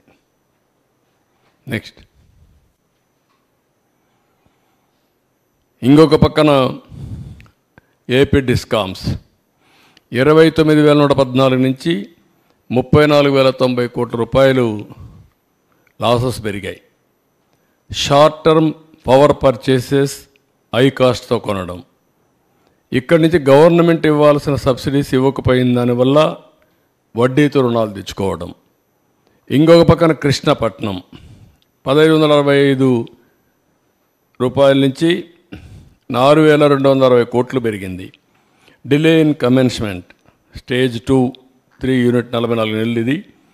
దానివల్ల అడిషనల్గా 2035 రెండు కలిపి 9,618 కోట్లు పెరిగే పరిస్థితికి వచ్చింది. నెక్స్ట్, అప్పట్లో ఎవ్రీ యూనిట్ మీరు చూస్తే మేము ఉన్నప్పుడు రేటింగ్ అన్నీ ఏ ఉండేటి, క్రిసిల్ కానీ ఏ రేటింగ్ ఏజెన్సీ అయినా ఏలు ఇచ్చేవాళ్ళు. ఇప్పుడు C, B, D, D, C, BC minus all these things వచ్చే కొందికి అడిషనల్ ఇంట్రెస్ట్ 1.1% పెరిగింది. రేటింగ్ దేనికోసం అంటే క్రెడిబిలిటీ. రేటింగ్ బాగుంటే ఇంట్రెస్ట్ తక్కువ ఇంట్రెస్ట్తో మనకు రుణాలు ఇస్తారు. దానివల్ల పెంచిన దానివల్ల మీరు చూస్తే 2,442 కోట్లు అదనంగా అది ఒక భారం పడింది 5 ఏళ్లలో మినిమం. ఇదొక నష్టం. నెక్స్ట్, ఇంకొక పక్కన ఇప్పుడు వీళ్ళు చేసే పని చూస్తూ ఉంటే వీళ్ళ దగ్గరుండే డబ్బుల్ని ఏపీ జెన్కో ఇన్వెస్ట్మెంట్ అండ్ పిఎండ్జీ trust and PF trust funds APSBCL bonds కొనుగొన్నారు. ఈ డబ్బులు తీసుకుపోయి బ్రివరీస్ కార్పొరేషన్లో పెట్టి ఆ డబ్బులు తీసుకుపోయి గవర్నమెంట్లో సబ్సిడీస్ ఇచ్చుకోవడం, ఖర్చులు పెట్టడానికి ప్రయత్నం చేశారు. అంటే ఈ డబ్బులు కూడా రేపు రాకపోతే గోయిందా. అంటే కడాన ఎంప్లాయీస్ యొక్క ప్రావిడెంట్ ఫండ్ నుంచి ఇచ్చే డబ్బులను కూడా వీళ్ళు కొట్టేయాలని ప్రయత్నం చేశారు, డైవర్షన్ చేసేసారు. అంటే ఏమనాలి వీళ్ళందరినీ, అంటే ఎంత నీచంగా ఎక్కడ డబ్బులు దొరికితే అక్కడ కన్నుబడి ఆ డబ్బులు తీసుకుపోయి ఖర్చు పెట్టేసేయడం. ఏపీ ట్రాన్స్కో 379 కోట్లు ఇన్వెస్ట్ చేసింది దాంట్లో. అంటే మొత్తం 2,513 కోట్లు ఇన్వెస్ట్ చేశారు. బాండ్స్కి కూపన్ ఇచ్చారు 8.5%. గవర్నమెంట్ గ్యారంటీ దానికి. మళ్ళీ వీళ్ళు చేసే తప్పుడు పనులకి గవర్నమెంట్ గ్యారంటీ. వీటికన్నిటికి గ్యారంటీ ఇచ్చి అసలు డబ్బులు తెచ్చుకోవాలంటే గ్యారంటీ లేదు. ఒక విషియస్ సర్కిల్ని క్రియేట్ చేసి ఒక విచిత్రమైన పరిస్థితుల్లో పరిపాలన చేశారు. మళ్ళీ ఇప్పుడు చూస్తే డిలే కమెన్స్మెంట్స్ వల్ల 2,566 మెగావాట్ల power projects, power cuts for domestic consumers. ఇప్పుడు పవర్ కట్స్ వచ్చాయి, ఇండస్ట్రీకి వచ్చాయి, కమర్షియల్కి వచ్చాయి. ఇవన్నిటి వల్ల మీరు చూస్తే ఎక్కడికక్కడ steep tariff increase and reimposing power cuts వల్ల sales growth limited to 4.8%, one of the lowest in the country. Power ఎప్పుడు కూడా ఇంక్రీజ్ అవుతూ ఉంది. వేరియస్ పర్పస్ కొడుతున్నాం. ఒక పక్క ట్రాన్స్పోర్ట్, ఎలక్ట్రికల్ వెహికల్స్ వస్తున్నాయి, ఇంకో పక్క ఇండస్ట్రీ, ఇంకో పక్క డొమెస్టిక్, ఇంకో పక్క ఎక్కడికక్కడ ఇండస్ట్రియల్ గ్రోత్ రేట్ పెరుగుతూ ఉంది. కానీ లోయెస్ట్ పవర్. దీనివల్ల ఏమైంది? గ్రోత్ రేట్ ఆగిపోయింది. గ్రోత్ రేట్ ఆగిపోతే ఆదాయం తగ్గిపోయింది, అభివృద్ధి ఆగిపోయింది, ఆదాయం తగ్గిపోయింది, అప్పుల పాలయ్యే పరిస్థితికి వచ్చాం. మళ్ళీ ఇది ఒక సైకిల్ మళ్ళా రివర్స్లో. నెక్స్ట్, ఇప్పుడు వే ఫార్వర్డ్ ఏం చేయాలనేది ఇప్పుడు ఒకసారి చూస్తే మొత్తం 1,29,503 కోట్ల రూపాయలు. ఇంకొక పక్క 25 ఏళ్ళు అయితే 62,000 కోట్లు. ఇంకొక పక్క ఇన్వెస్టర్స్ కాన్ఫిడెన్స్ మొత్తం పోయింది. ఇప్పుడు ఏం చేయాలి? మొత్తం లేనిపోనే అగ్రిమెంట్లు చేసి కూర్చున్నారు. ఇవన్నీ ఇప్పుడు మళ్ళీ ఎట్లా హ్యాండిల్ చేయాల్సిన అవసరం ఉంది. ఇప్పటి నుంచి సీరియస్గా ఆలోచిస్తున్నాం. పవర్ కట్స్ లేకుండా క్వాలిటీ పవర్ ఎట్టివ్వాలి, రిలయబుల్ ఎట్టివ్వాలి, అఫోర్డబుల్ రేట్స్ ఎట్ రావాలి. అదే సమయంలో ఎనర్జీ సెక్టర్ కూడా ర్యాపిడ్గా ట్రాన్స్ఫార్మ్ అవుతూ ఉంది. చాలా మార్పులు చేర్పులు వస్తున్నాయి, ఊహించిన పరిణామాలు వస్తున్నాయి. ఇవన్నీ కూడా అధ్యయనం చేసుకొని ఏదైతే ఒకప్పుడు 1.0 నేనే పవర్ సెక్టర్ రిఫార్మ్ తీసుకొచ్చాం, సెకండ్ పవర్ సెక్టర్ రిఫార్మ్స్ 2.0 తీసుకొచ్చాం, ఇప్పుడు 3.0 పవర్ సెక్టర్ రిఫార్మ్స్ ఎట్లా ట్రాన్స్ఫార్మ్ చేయాలనో ఈ సెక్టర్ని ఎట్లా రివైవ్ చేయాలి, రీస్ట్రక్చర్ చేయాలి, రీబిల్డ్ చేయాలి. ఈ 3 కూడా చేయాల్సిన అవసరం ఉంది. దానికోసం ఆలోచిస్తున్నాం. ఇది బిగ్గెస్ట్ ఎక్సర్సైజ్. నేను అందుకే చాలాసార్లు మీకు చెప్పాను, నా లైఫ్లో ఇలాంటి వ్యవస్థలు విధ్వంసమైన సందర్భం ఎప్పుడూ చూడలేదు. 4వసారి నేను ముఖ్యమంత్రి. 4వసారి ముఖ్యమంత్రి అయిన తర్వాత ఈ సెక్టరే ఒక ఎగ్జాంపుల్. 2014లో 22.5 మిలియన్ యూనిట్లు కరెంటు కొరత ఉంది. దాన్ని 3 నెలలు అధిగమించాను. అక్కడి నుంచి రిఫార్మ్ తీసుకొచ్చి రేట్లు పెంచకుండా నాణ్యమైన కరెంట్ ఇచ్చాం. అంత మునుపు 94-95 దేశమంతా ఉంది ఆ సమస్య, నాకు ఒక్కడికే కాదు. అప్పుడే పవర్ సెక్టర్ రిఫార్మ్స్ తీసుకొచ్చాం. 2004 కంతా పవర్ సర్ప్లస్ అచీవ్ చేశాం. ఈరోజు పరిస్థితి ఏంటంటే అప్పులు కట్టాలి, మళ్ళీ ఈ వ్యవస్థను ఘాట్లో పెట్టాలి, మళ్ళీ పేదవాళ్ళ ప్రజలకు ఏదైతే హామీ ఇచ్చామో ఆ రిఫార్మ్ తీసుకొచ్చి భారం లేకుండా చేయాల్సిన బాధ్యత ఉంది. ఒక పక్క చూస్తే మోయలేనంత భారం, ఇంకొక పక్క చూస్తే మా మీద ఎక్కడ లేని అభిమానం. ఈ 2 ఏ విధంగా ఆలోచించాలనో, ఆలోచించడమే కాకుండా ఏ విధంగా రివ్యూ చేయాలనో ప్రజలందరి సజెషన్స్ తీసుకుంటాం, ఆలోచనలు తీసుకుంటాం. ఎంత తొందరగా వీలైతే అంత తొందరగా ఈ వ్యవస్థని ఘాట్లో పెట్టడానికి ఎన్ని ప్రయత్నాలు ఉంటే అన్ని ప్రయత్నాలు చేస్తాం. Very tight rope. ఒక పక్క ఇన్వెస్టర్స్ అన్నీ నేను క్యాన్సిల్ చేస్తే వాళ్ళు కోర్టు పోయి మళ్ళా తీసుకొస్తే ఇప్పుడు నేను కరెంటు వాడకుండా మళ్ళా వాళ్లకు నేను ఫిక్స్డ్ ఛార్జెస్ పే చేయాల్సి వస్తుంది. అవి ఏమున్నాయి, అగ్రిమెంట్ సెట్ చేశారు. ఇవన్నీ కూడా ఎగ్జామిన్ చేసి ఇంకా డెప్త్కు పోవాల్సిన అవసరం ఉంది. ప్రైమరీగా నేను ఇస్తానన్న వైట్ పేపర్స్లో ఇది ఒక ముఖ్యమైన వైట్ పేపర్. ఇది వైటల్ కూడా. పవర్ సెక్టర్ అనేది చాలా ముఖ్యం. ఎందుకంటే ఇంకా రాబోయే రోజుల్లో ఆల్ వెహికల్స్ అన్నీ కూడా ఎలక్ట్రికల్ వెహికల్స్ వచ్చేస్తాయి. ఎవ్రీవేర్ సోలార్ విండ్ వస్తుంది. ఇంకా మనం ముందుకు పోతే హైబ్రిడ్ మోడల్లో కానీ తయారు చేసుకోగలిగితే టోటల్గా కాస్ట్ కూడా తగ్గించే అవకాశం వస్తుంది. This is in brief. మీకు ఫస్ట్ మీకు అర్థమై ఉండాలి, లేకపోతే మీరు ఒకసారి చదువుకోవాలి. నేను 14 ఏళ్ళు సీఎంగా చేశాను కాబట్టి ఈ సబ్జెక్ట్ ఎప్పుడెప్పుడు మళ్ళీ ఇది చేసుకున్నాం, రీకలెక్ట్ చేసుకున్నాం. ఒక స్మార్ట్ మీటర్లే కాదు, వేరియస్ యాంగిల్స్ ఉన్నాయి దీంట్లో. Smart meter is only small component, bigger components ఉన్నాయి దీంట్లో. హౌ టు రివైవ్ దీన్ని, ఏది ఎట్ల వరకు ఇప్పటి వరకు ఎంతవరకు కరెక్ట్ అయినాయి, ఎంతవరకు అగ్రిమెంట్లు ఉన్నాయి, వాళ్ళ కమిట్మెంట్స్ ఏంటి, ఆ కమిట్మెంట్స్ ఎట్లా ఓపెన్ చేయాలి, దానిపైన ఏ విధంగా పోతే కరెక్ట్గా ఉంటుంది, అవన్నీ కూడా ఎగ్జామిన్ చేయాలి. That will come back.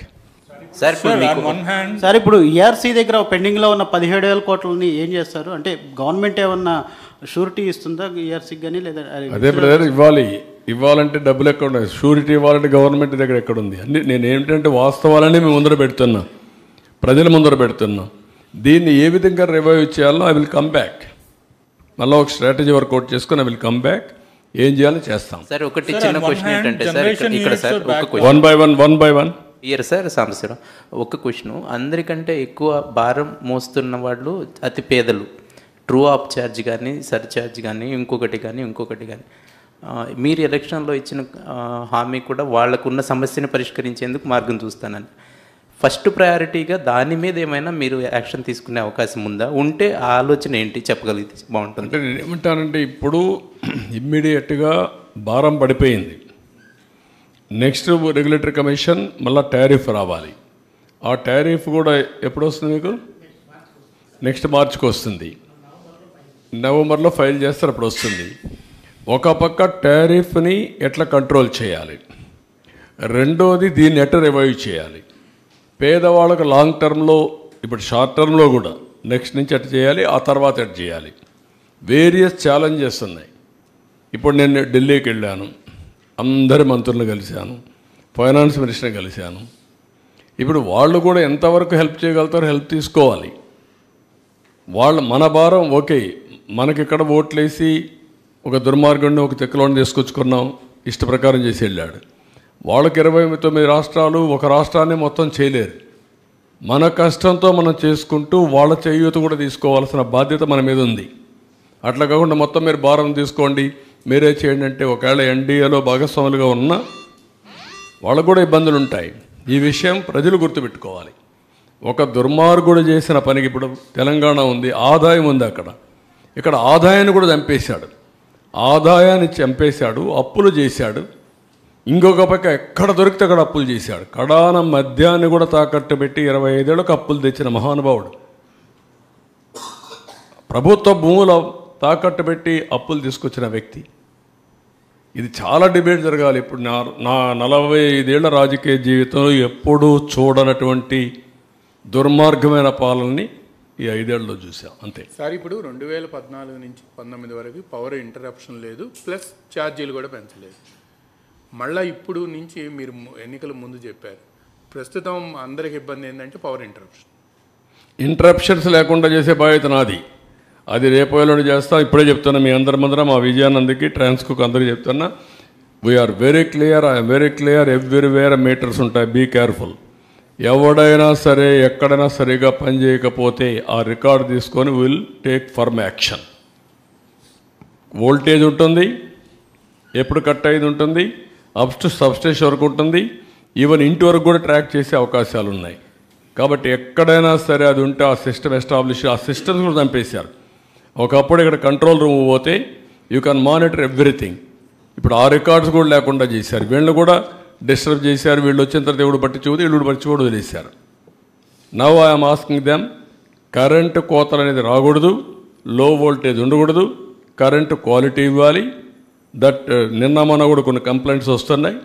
You alert everybody by taking teleconference and video conference. Not ఎవన్ single complaint రావడానికి వీల్లేదు. ఒరిజినల్గా మీరందరూ గుర్తుపెట్టుకోవాల్సింది, ఒరిజినల్గా రిఫార్మ్స్ తెచ్చిన ముఖ్యమైన ఉద్దేశం ఏంటంటే నాణ్యమైన కరెంటు తక్కువ ధరకు ఇవ్వడానికి పవర్ సెక్టర్ రిఫార్మ్స్ తీసుకొచ్చాం. అందుకే ఎలక్ట్రిసిటీ డిపార్ట్మెంట్లో మీరు చూస్తే అన్ని డిపార్ట్మెంట్ల కంటే ఎక్కువ శాలరీస్ ఎలక్ట్రిసిటీ డిపార్ట్మెంట్లో ఉంటాయి. ఎందుకంటే ఇక్కడ కష్టపడి పని చేస్తున్నారనే ఉద్దేశంతో రిఫార్మ్లో ముఖ్యమైన ఉద్దేశం ఎంప్లాయీస్ హ్యాపీగా ఉండాలి, మెరుగైన సేవలు కన్జ్యూమర్స్కి అందించాలి. సార్ అగ్రికల్చర్ పంప్ సెట్స్కి స్మార్ట్ మీటరింగ్ ఒకటి ఏర్పాటు చేస్తున్నారు కదా సార్. ఇప్పటికే 50,000 వరకు ఇన్స్టాలేషన్ చేశారు. అది కంటిన్యూ చేస్తారా లేకపోతే విత్డ్రా చేస్తారా? మీరు అపోజిషన్లో ఉన్నప్పుడు కూడా మేము తీసేస్తామని ఒక హామీ ఇచ్చారు. మేము అది కూడా వర్కౌట్ చేస్తున్నాం. ఒకవేళ ఈ స్కీమ్లో ఓవరాల్ స్కీమ్ అది ఎంత రేట్ ఉంది అవి కూడా చూసుకోవాలి. రెండోది అగ్రిమెంట్లు ఏమైనా చూసుకోవాలి. మూడోది ఒకవేళ అలాంటి మీటర్లు పెట్టుంటే మళ్ళా వేస్ట్ చేయకుండా అక్కడే సోలార్ ప్యానల్స్ కూడా ఇచ్చి గవర్నమెంట్ ఖర్చుతోనే ఇచ్చి 4-5 ఏళ్ళలో రీపేమెంట్ కూడా అయిపోతుంది. వాళ్ళే ఆపరేట్ చేసుకుంటారు, పవర్ ఉపయోగించుకుంటారు. సర్ప్లస్ ఉంటే డిపార్ట్మెంట్కి ఇస్తారు, తిరిగి డబ్బులు పే చేసే విధానం కూడా తీసుకొస్తాం. ఒక 25% ఎక్కువగానే పెట్టామనుకోండి వాళ్ళకు, ఆ 25% డిపార్ట్మెంట్కి ఇవ్వచ్చు. To that extent will pay money. అయితే ఇవన్నీ కాస్ట్లు కూడా చెక్ చేసుకోవాలి. సార్ 2 క్వశ్చన్లు ఉన్నాయి సార్. ఒకటి, power generation units back down అయినాయి లాస్ట్ 5 ఇయర్స్లో. But at the same time operational expenditure more than 40,000 crores పెరిగింది. ఎక్కడ ఈ ఆపరేషనల్ ఎక్స్పెండిచర్ ఎక్కడ ఖర్చు చేశారు? ఒకటి. 2, are you going to revise the proposal to enter into agreement with SECI? I have to go through all these things. నేను ఎమోషన్గా నేను ఏదంటే నోటుకొచ్చి మాట్లాడితే నా క్రెడిబిలిటీ పోతుంది. ఫస్ట్ ఆఫ్ ఆల్ ఏం చేసినా have to go through systematically. Agreement విలువ ఎన్ని, ఇన్వెస్టర్ కన్విన్స్ చేయడమా, వేస్ట్ ఆఫ్ ఎక్స్పెండిచర్ వస్తే ఏం చేయగలుగుతామో ట్రాన్స్పరెంట్గా చేయాలి, కన్విన్స్ చేయాలి. సార్ ఇప్పుడు ఇది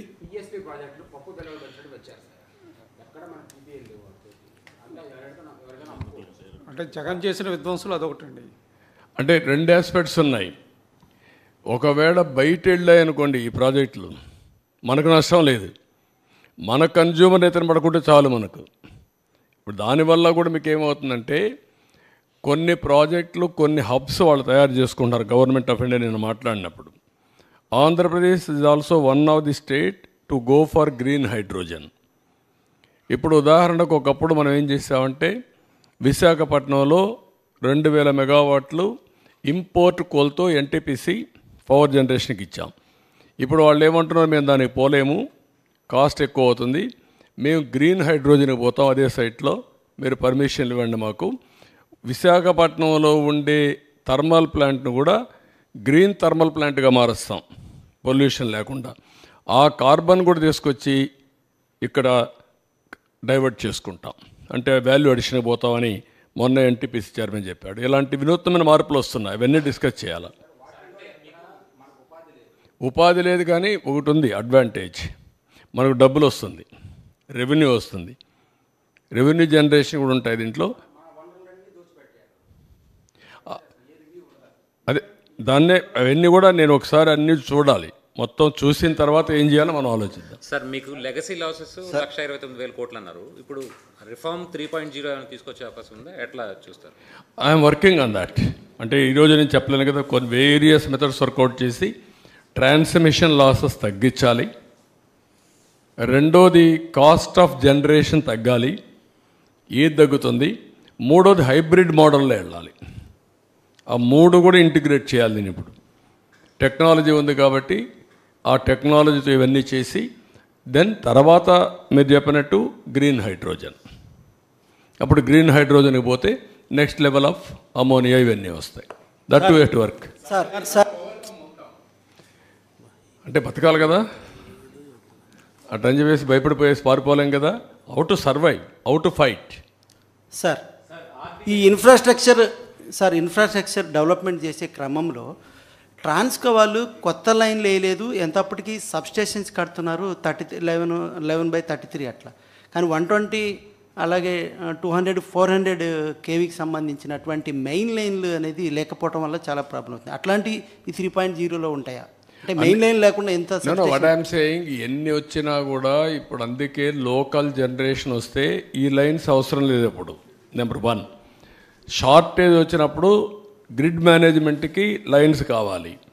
రెండోది అడిషనల్ పవర్ జనరేట్ చేసినప్పుడు కొంతమంది ముందుకు వచ్చేది ఏంటంటే మన స్టేట్లో, ఎందుకంటే ఇది ఎడ్యుకేషన్ కూడా కావాలి, గ్రీన్ హైడ్రోజన్ పోవాలండి. అది ఫ్యూచరిస్టిక్. గ్రీన్ హైడ్రోజన్కి ఎంతవరకు పోగలుగుతారు, అది వైబిలిటీ ఉందా, కొంతమంది ముందుకు వస్తున్నారు, మాట్లాడుతున్నారు. ఫస్ట్ ఎన్టీపీసీ మేము వెళ్తాం, మీరు పర్మిషన్ ఇవ్వమంటున్నారు, దానికి సెపరేట్ లైన్ వేయాలి. మళ్ళీ ఆ గ్రీన్ హైడ్రోజన్ వస్తే అందులో కూడా మనకు ఆదాయం వచ్చే పరిస్థితి వస్తుంది, ట్యాక్సెస్ ఇవన్నీ వస్తాయి. ఇవన్నీ కూడా ఎగ్జామిన్ చేసుకొని మనం గవర్నమెంట్ ఆఫ్ ఇండియా కూడా ఆంధ్రప్రదేశ్ని, మధ్యప్రదేశ్ని, గుజరాత్ని గ్రీన్ హైడ్రోజన్ హబ్స్గా పెట్టుకున్నారు. ఒక 3 రాష్ట్రాలని డెవలప్ చేయాలని చెప్పి ఆలోచిస్తున్నారు. అవన్నీ కూడా ఎగ్జామిన్ చేయాలి. సార్ తెలంగాణ కూడా విద్యుత్ బకాయిలు రావాల్సింది. One by one major subject ఇది sir. Solar power sir, one by one sir. Solar పవర్లో పిఎం సూర్యోదయ స్కీమ్ కింద Andhra Pradesh lagging behind sir. We're in 14th place. They are giving 78,000 subsidy for 3 kilowatt and 60,000 subsidy. మనం 1 lakh units కానీ పెట్టుకుంటే, house roof top solar పెట్టుకుంటే 3 crore units generate per month. అదేమా నేను ఏం చెప్పాను, డెమోక్రటైజేషన్ ఆఫ్ పవర్ జనరేషన్ అన్నాను. అంటే మీ ఇంట్లోనే కరెంట్ తయారు చేయొచ్చు, మీ పొలంలో కూడా తయారు చేయొచ్చు, నువ్వు వాడుకోవచ్చు, వాడుకునేది మిగిలింది డిపార్ట్మెంట్కి ఇవ్వచ్చు. రెండోది క్యాపిటివ్ జనరేషన్కి వెళ్ళొచ్చు. ఒకవేళ ఏదైనా మనకు డబ్బులు క్రాస్ సబ్సిడీ ఇవ్వాల్సి వస్తే ఎలక్ట్రిసిటీ డ్యూటీకి వెళ్తే విన్ విన్ సిచ్యువేషన్. ఇప్పుడు ఎట్లా వసూలు చేశారు, 1 రూపీ ఫర్ యూనిట్, 5,000 కోట్లు వసూలు చేసి ఆ డబ్బులు వీళ్ళు తీసేసుకున్నారు, డిపార్ట్మెంట్కి ఇవ్వలేదు. అదే క్రాస్ సబ్సిడీకి ఇచ్చుంటే ఇంకొంచెం బెటర్గా ఉండేది. ఇవన్నీ వర్కౌట్ చేస్తాం. ఏది ఇప్పుడు అన్నీ కూడా ఏంటంటే గవర్నమెంట్కు కొన్ని వనరులు రావాలి, గవర్నమెంట్ కొన్ని ఆబ్లిగేషన్లు చేయాలి, సంక్షేమం, ఎంపవర్మెంట్, పేదవాళ్ళ కోసం చేయాలి. How to balance all these things will work it out. మీరు అంతకుముందు ఉన్నప్పుడు ఓన్లీ 1 by 1 మీరు కూడా సబ్సిడీ సోలార్ మీద మీరు అంతకుముందు ఉన్నప్పుడు సబ్సిడీలు కూడా ఇచ్చారు సార్. కానీ ఇప్పుడు ఆ సబ్సిడీ కూడా ఇంప్లిమెంట్ అవ్వట్లేదు. వాటిని మళ్ళీ అన్నీ కూడా నేను ఇప్పుడు అందుకే ఫస్ట్ కట్లో మీకు ఇవన్నీ చెప్పాను. ఇది చర్చ జరగాలి, మళ్ళీ అసెంబ్లీలో కూడా చర్చిస్తాం, మళ్ళీ ప్రజల్లో కూడా చర్చిస్తాం. వచ్చిన తర్వాత I will take a call.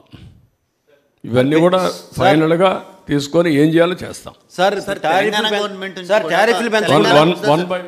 Telangana government నుంచి ఒక 7,000 కోట్లు విద్యుత్ బకాయిలు రావాల్సి ఉంది సార్. ఆ విషయంలో ఏం చేయబోతా ఉన్నారు, వాటిని సాధించారు. నిన్న కూడా ఈ ఇష్యూ ఫ్లాగ్ చేశాం. సరే కొన్ని వాళ్ళు కూడా, ఎందుకంటే కమిటీ కూడా వేసాం, క్యాబినెట్ సబ్ అఫీషియల్ కమిటీ ఒకటి, మినిస్టర్స్ కమిటీ కూడా ఒకటి వేసాం. They will discuss all this issues. Sir ఇప్పుడు టారిఫ్స్ పెంచకుండా నాణ్యమైన విద్యుత్ అందజేస్తూ ఉంటున్నారు, అట్లాగే లాసెస్ నేను చెప్పలే కదా ఇప్పుడు చెప్పాను నేను. నువ్వు చెప్తున్నావు నాకు, నేను ఉండే వాస్తవ పరిస్థితి కాదు సార్. ఇప్పుడు లాస్ట్ టైం ఏమైందంటే లాస్ట్ 5 yearsలో ఈ ట్రూ అప్ ఛార్జెస్ అలాగే సర్ఛార్జెస్ అని చెప్పి 300 రూపాయల బిల్లు వస్తే 700 అంటే 400 కలిపి 700 రూపాయల బిల్లు కట్టించుకున్నారండి. టీడీపీ కూడా ఆందోళన చేసింది దాని మీద. ఇప్పుడు రాబోయే కాలంలో అంటే టారిఫ్లు పెంచుతాం కానీ లేకపోతే కనుక ఇటువంటి ఛార్జెస్ ఏమన్నా కస్టమర్ మీద ఏమైనా ఇంపోజ్ చేసే అవకాశం ఉంటుందండి? అంటే నేను ఏమంటానంటే, నేను వాస్తవాలు 1,29,503 కోట్ల రూపాయలు బకాయిలు ఉన్నాయి. దీన్ని సర్వైవ్ చేయాలి. ఇప్పటికీ రావాల్సిన బకాయిలు కూడా కొన్న డిపార్ట్మెంట్కి అవి కూడా చెప్పాను, 50,000 కోట్లు ఉన్నాయి. ఇవన్నీ కూడా ఏ విధంగా చేయాలనో అందులో మెజారిటీ గవర్నమెంట్ ఇవ్వాలి, లేకపోతే ఇంకొక 17,000 కోట్లు కూడా మళ్ళీ ఈ ఎలక్ట్రిసిటీ డ్యూటీ అవన్నీ ఇచ్చారు. ఇవన్నీ ఉన్నాయి, అన్నీ కూడా ఎగ్జామిన్ చేస్తాం. చేసిన తర్వాత ఒక కాల్ తీసుకొని ఏ విధంగా ప్రజలకు మేలు చేయగలుగుతాం. సిచ్యువేషన్ ఇది. నేను అన్ని డిపార్ట్మెంట్లు ఈ పరిస్థితి, రోడ్లు లేవు, భయంకరంగా ఉన్నాయి. డిపార్ట్మెంట్లు అన్నీ ఇప్పుడు మీరు చూశారు, నేను ఇక్కడికి వస్తే కనీసం పాయింటర్ కూడా ఇవ్వలేకపోయారు. నాకు కూడా మూడు పోయింది 10 నిమిషాలు. ఇంకా కోపం వస్తే దానికంటే బియాండ్ నేను వెళ్ళలేను. నేను నిబ్బరం చేసుకోవాలా, నిబ్బరం చేసుకున్నా. వాళ్ళ డ్యూటీ ఏంటి? పాయింటర్ పెట్టుకోవాలి కదా, పవర్ పాయింట్ ప్రజెంటేషన్ ఒకసారి చెక్ చేసుకోవాలి కదా. ఇవన్నీ చాలా సమస్యలు ఉన్నాయి. అంటే ఇంకా ఎక్కువ మాట్లాడితే మీరేమంటారు, ఇది పోయి అది వస్తుంది రేపు highlight. This is where I am today.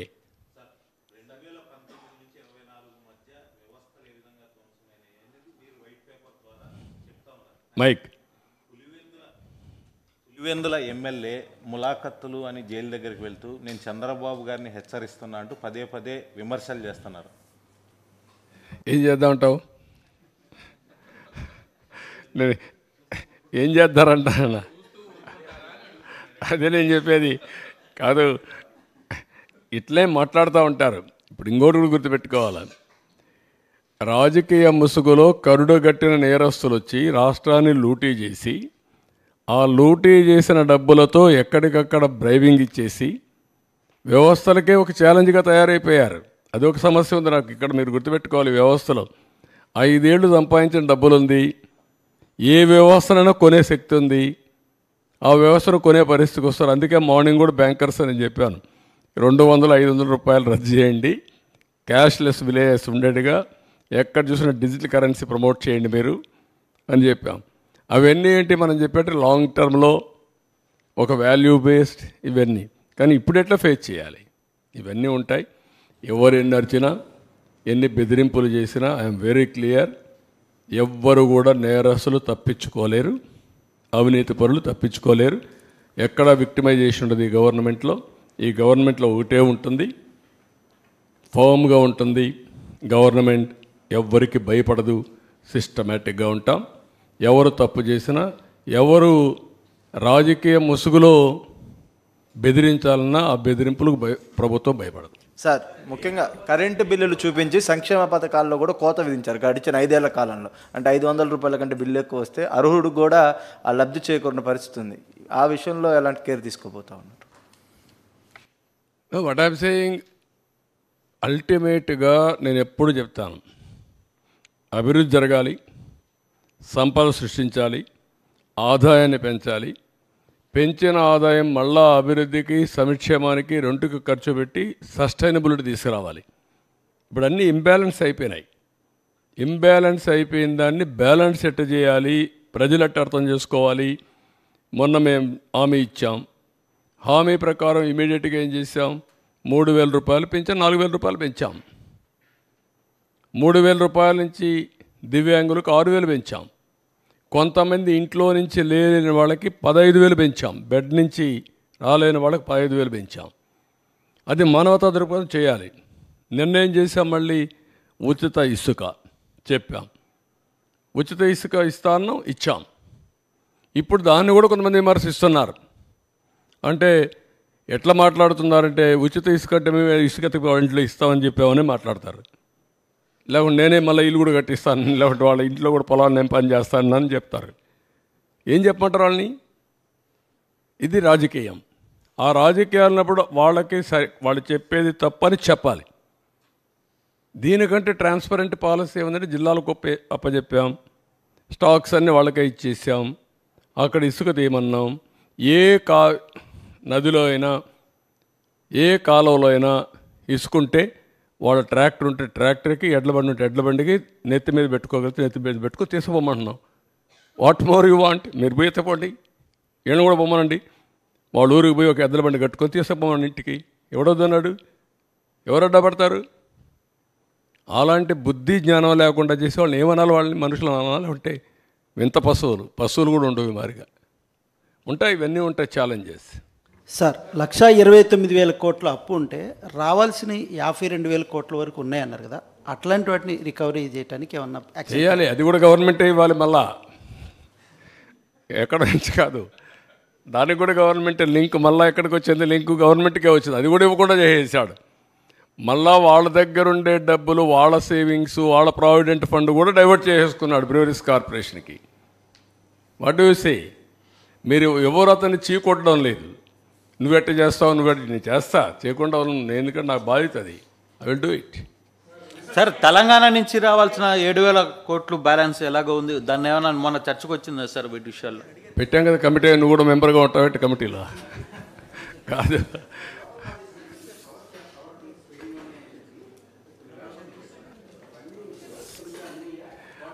అది అది అది కూడా చూడాలి. ఇచ్చారా? లోకల్ బాడీస్ నుంచి ఎప్పటికప్పుడు పవర్ కట్ చేశారు, ఇది డబ్బులు కట్ చేశారు ఫైనాన్స్ కమిషన్ నుంచి. అవి మీకు వచ్చాయా లేదంటే గవర్నమెంట్కి వెళ్ళిపోయినాయా? పార్ట్ వచ్చాయన్నాడు. అది చూడాలి, లెక్కలు చూడాలి. ఇప్పుడు లెక్కలు చూడాలంటే ప్రజెంట్ సిఏజీ కూడా లాభం లేదు, కొత్త సిఏజీ ఏర్పాటు చేయాలి ఇప్పుడు. Sir, the numbers you have shown have already crossed red mark, I believe. So, will you be setting up a committee to handle and take care of the new policy? Committee? What committee? So, committee to look after the deficit numbers which you have shown to us. No, that what I'm saying, all these things, public has to think. And then committeeకి ఇచ్చిన committee ఏం చేయగలుగుతారనేది కూడా important. Will take all opinions if necessary. Expert committee కూడా if possible will have expert committee view కూడా. Will work it out, various options. So will you delete those true-up charges and election, those true-up, the excessive charges that he levied? Will you delete those charges, those true-up charges in the election, in the current power bills? No, what I am saying, if you do that further, ఎక్కడికి పోతుందో తెలియదు కదా. ఇప్పుడు అప్పులే అంత ఉంటే రేపు కొనలేకపోతే, coal కొనలేకపోతే మళ్ళీ ఎక్కడికి పోతాం? పవర్ ఇవ్వలేం. ఇది ఒక విషయస్ సర్కిల్లో ఉన్నాం. ఈ విషయస్ సర్కిల్ నన్ను అర్థం చేసుకొని step by step how to come out అనేది కొంచెం టైం పడుతుంది. Will think over all. అల్టిమేట్గా కన్జ్యూమర్కి మెరుగైన సేవలు అందించాలి, దానికోసం వర్కౌట్ చేస్తాం. లాస్ట్ టైం ఏం చేశారు? ఇష్టానుసారంగా చేసి 19 వరకు మేము చేసిన పనులు ఉపయోగించుకొని 24, 23కి వచ్చే కొద్దికి పవర్ కట్లు పెట్టే పరిస్థితికి వచ్చారు. I don't want to go to power cuts again. Quality power ఇవ్వాలి, కాస్ట్ ఎఫెక్టివ్గా ఇవ్వాలి, ఏమేం మార్గాలను చూసుకోవాలి. One A short term, medium term, long term. I have to plan it. So will the state government launch a campaign for common people to adopt rooftop solar panels? Everything we will do. What all possible, everything. ఒకవేళ అందరూ roof టాప్కి వెళ్ళిపోయి అందరూ power వాళ్ళే మేము generate చేసుకుంటామంటే common మ్యాన్కి ఇవ్వాల్సి కూడా ఉంది మళ్ళీ. అది కూడా ఒక బాధ్యత. ఇవన్నీ కూడా ఏంటంటే హైబ్రిడ్ మోడల్లో వెళ్ళాలి.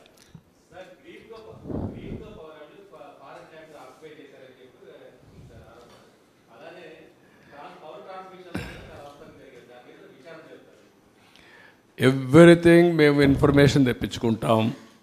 అదే సమయంలో ఆరోపణలు చేస్తారా, కమిటీలు వేస్తారా, ఎంక్వైరీలు వేసేస్తారా, ఎవరు ఇన్వెస్ట్మెంట్ ల్యాండ్ కూడా చేసేస్తారా మీరంటే దానికి సమాధానం లేదు. కాదు, ఇప్పటికే ఈ రాష్ట్రంలో ఒక భూతం ఉందని ఎవడు రావాలంటే భయపడుతున్నారు.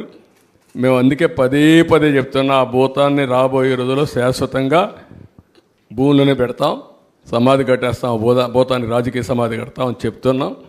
అలాంటి చెప్పినప్పుడు మీరు కూడా ఇమీడియట్గా ఎంక్వైరీ చేసేస్తారా, లేదంటే ఇంకోటి చేసేస్తారంటే ఎవరు రారు రాష్ట్రానికి. మనం ఒక పద్ధతి ఉంది, ప్రజాస్వామ్యంలో ఉన్నాం. ఒక పక్క చట్టాలు ఉన్నాయి, కోర్టులు ఉన్నాయి, ఒక పక్క మనం ఉన్నాం. అందుకే అమరావతిని ఏం చేశాడు, ఒక అగ్రిమెంట్ చేశాం అమరావతిలో. అగ్రిమెంట్ ఏంటి,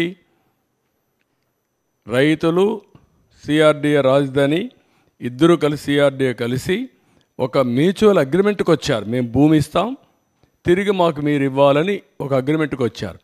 ఆ అగ్రిమెంట్ చెల్లదు, నేను 3 రాజధానులు పెడతాను పెట్టాడు. ఏమైంది, సుప్రీంకోర్టుకు పోయాడు, 5 ఏళ్ళు అయిపోయింది, 3 రాజధానులు రాలేదు, ఉండే రాజధాని పోయింది. కొండ 4 మంది వేస్తే ఉండే 4 ఊడిపోయింది. అదే అతను చేసిన పని. దానివల్ల ఎంత నష్టం వచ్చింది, లక్షల కోట్ల రూపాయలు నష్టం వచ్చింది. లక్షల కోట్ల రూపాయలు ప్రజాధనం ఆవిరైపోయింది. అందుకే నేను చెప్పాను తిక్కలోడు సంతకు పోతే ఏమవుతుందని. అదే జరిగింది, తిరునాళ్ళకి పోతాయి. సార్ పవర్ ప్లాంట్స్కి మీరు కూడా నన్ను ఎమోషనల్గా డిస్టర్బ్ చేయాలి, మీరు అది చేసేస్తారా, మీరు 5 ఏళ్ళు ప్రెస్ కాన్ఫరెన్సే చూడాల మీరు మాట్లాడుతున్నారు దగ్గరికి వచ్చి మళ్ళా. కాదు, నేను ఇంత డెమోక్రటిక్గా క్వశ్చన్స్కి అన్నిటికీ సమాధానం చెప్తాను, మీరు అడిగిన దానికి అన్నిటికీ సమాధానం చెప్తున్నా. నాకెందుకంటే I'm confident what I'm doing is right. I want to convince you, I want to take forward and convince people. Sir power ప్లాంట్స్కి కోల్ షార్టేజ్ అనేది బాగా ఇష్యూగా ఉంది సార్. అంటే 2 డేస్ కానీ 3 డేస్ కంటే కూడా ఎక్కువ ఉండటం లేదు. ఏది పవర్ ప్లాంట్స్కి కోల్ ఇష్యూ, కోల్ షార్టేజ్ ఉన్నాయి. అది అంటే 3 to 4 డేస్ ఉంది. ఇంకా అది కూడా బిల్డప్ చేయాలి, కోల్ కూడా బిల్డప్ చేయాలి. ఇవన్నీ ఎట్లుంటాయంటే ఇప్పుడు వర్షాకాలం వచ్చింది, ఎవడైనా కానీ ముందుంటే కామన్ సెన్స్ ఉంటే వర్షాకాలానికి మామూలు కంటే ఒకప్పుడైతే నేను నెలకు కూడా బిల్డప్ చేసాం, 10 రోజులు నెలకు బిల్డప్ చేసాం. ఇప్పుడు అది కూడా పోయింది. అలాంటి సమస్యలు ఉన్నాయి, అవి కూడా బిల్డప్ చేస్తాం. ఏం చేయాలో చేద్దాం. ఒకటి కాదు, చాలా సమస్యలు ఉన్నాయి. మీరు కూడా రాస్తే పాజిటివ్గా రాయండి, లేకపోతే ఎడ్యుకేటివ్గా రాయండి. ప్రజలకు ద్రోహం చేసే పని చేయొద్దని మీరు కూడా. సార్ ఈ హైడల్ పవర్ ప్లాంట్స్ నిర్వహణ లోపంలో ఉన్నాయి. రెండోది సీలియర్ పవర్ ప్లాంట్ ఒకటి నిర్మాణంలో ఆగిపోయింది సార్. ఆగిపోలా, ఇంకా ఉంది, ప్రాసెస్లో ఉంది.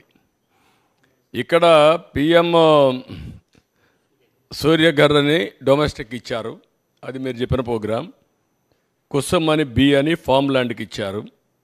కుసుమ్ సి సబ్స్టేషన్ లెవెల్లో కూడా ఒక ప్రోగ్రాం ఇచ్చారు. అంటే సబ్స్టేషన్ లెవెల్లో డిమాండ్ సప్లై బ్యాలెన్స్ కోసం ఒక 50 మెగావాట్లు 60 మెగావాట్లు అక్కడ ఇచ్చి అక్కడ చేయడం. కుసుమ్ బి ఫామ్ ల్యాండ్లోనే వాళ్ళకు సోలార్ అవన్నీ పర్మిషన్లు ఇవ్వడం, వాళ్ళు చేయడం. అదే మరి సూర్యఘర్ వచ్చి డొమెస్టిక్ ఇచ్చి రూఫ్ టాప్లో పెట్టడం. ఈ 3 ప్రోగ్రాంలు కూడా గవర్నమెంట్ ఆఫ్ ఇండియా ఇచ్చింది. ఇది ఏ విధంగా లాజికల్గా తీసేపోను will take it up. Chances ఎంతవరకు ఉన్నాయండి? మొన్నే బీపీఎల్తో మాట్లాడాం, బీపీసీఎల్ వాళ్ళు కూడా వస్తున్నారు. అది వస్తే ఇక్కడ పెడతారా ఎక్కడ పెడతారా వాళ్ళ కన్వీనియన్స్ అవన్నీ మాట్లాడుకొని మ్యూచువల్లీ అగ్రీడ్ ప్లేస్లో పెట్టాలని, మన రాష్ట్రానికి రావాలని ఆశిస్తున్నా. Okay, thank you.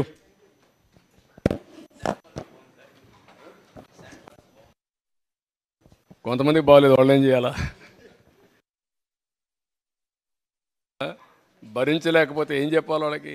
రియల్గా నాకేంటంటే రియల్గా ఆర్థిక పరిస్థితి బాగాలేదు, డబ్బులు లేవు.